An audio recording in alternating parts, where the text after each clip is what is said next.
Hello and welcome back for this April 26th edition of Wolves Weekly. I'm joined again this week by Jeremiah Robbins. Had a long trip down to Chico State this last weekend. Got the first one but dropped the next three. Tell us a little bit about that series and just kind of the progression of it.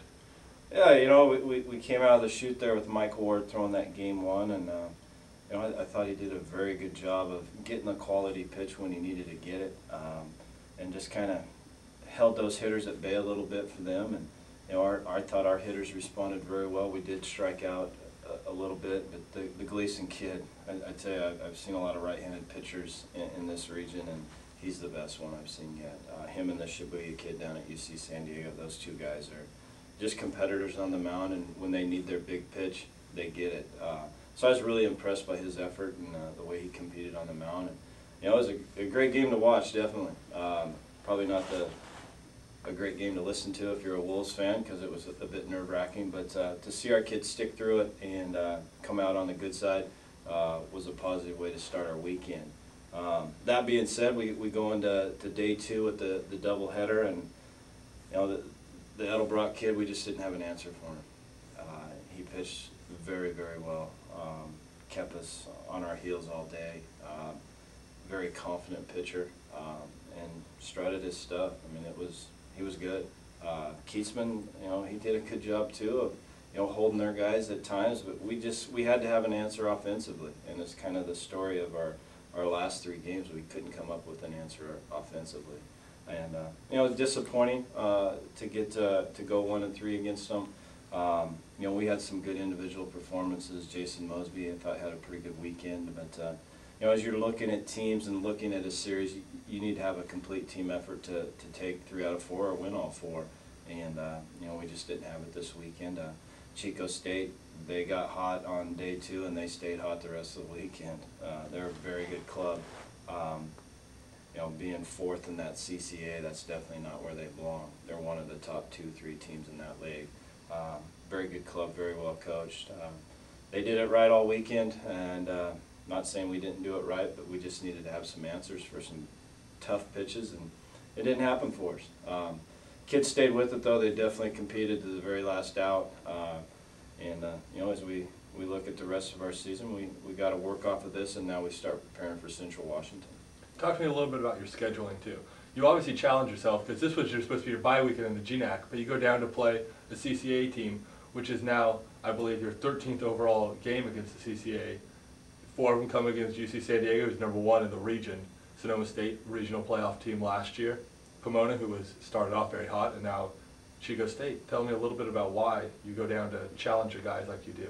Well, as we look at at the end of the chance of getting to a regional as an independent, when it comes to the regional ranking stuff, you got to play good teams. And Chico, with them being 9.5, 10 hours away, it's a little bit easier for us to schedule them in this late in the season. And just the fact that to get our guys, and we want to play the best teams around, and obviously we want to show better.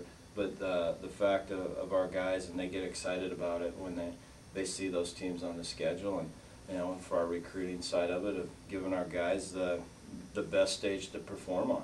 And we feel that those CCA teams allow us to do that.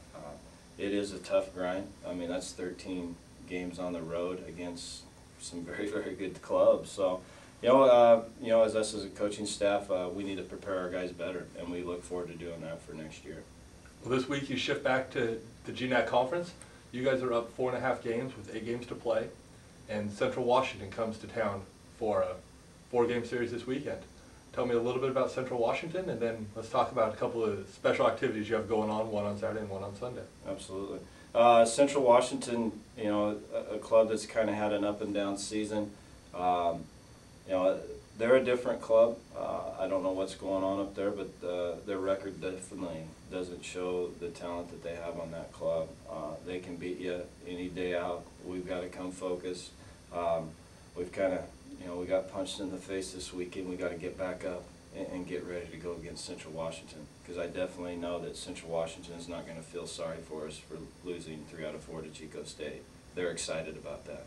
So, that being said, we're going to get prepared for it. It's a big weekend for us, Senior Day. We're going to be losing 15 seniors. We want to send them out on a good note.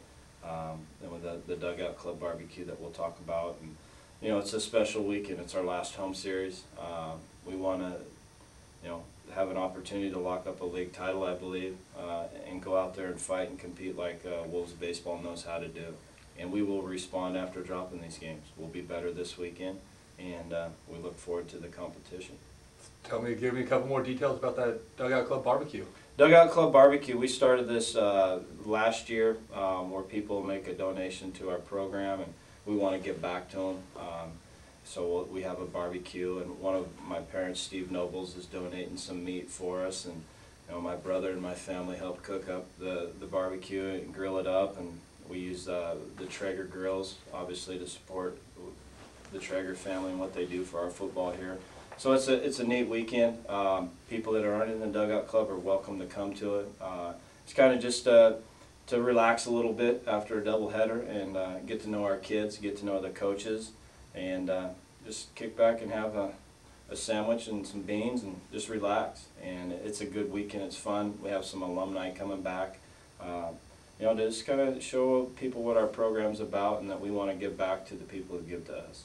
And just so everybody knows, that is right over there by the baseball field, correct? And it'll be happening right after the doubleheader on Saturday. What we do with that, Danny, is we use our indoor facility. We'll open that up. We got tables set up in there. You know, we set the barbecues up on the west entrance where my brother's the cook, and he gets to watch the game as we play and cook up the meat and get it prepared for the family and friends that come in. Fantastic. Well, I hope that you all can come out and catch a game or two out, or four out this weekend at the WU baseball field as the Wolves take on Central Washington, and then stick around for the Dugout Club BBQ on Saturday and come support the seniors on Sunday. Hope to see you all there. Thanks for joining us on Wolves Weekly.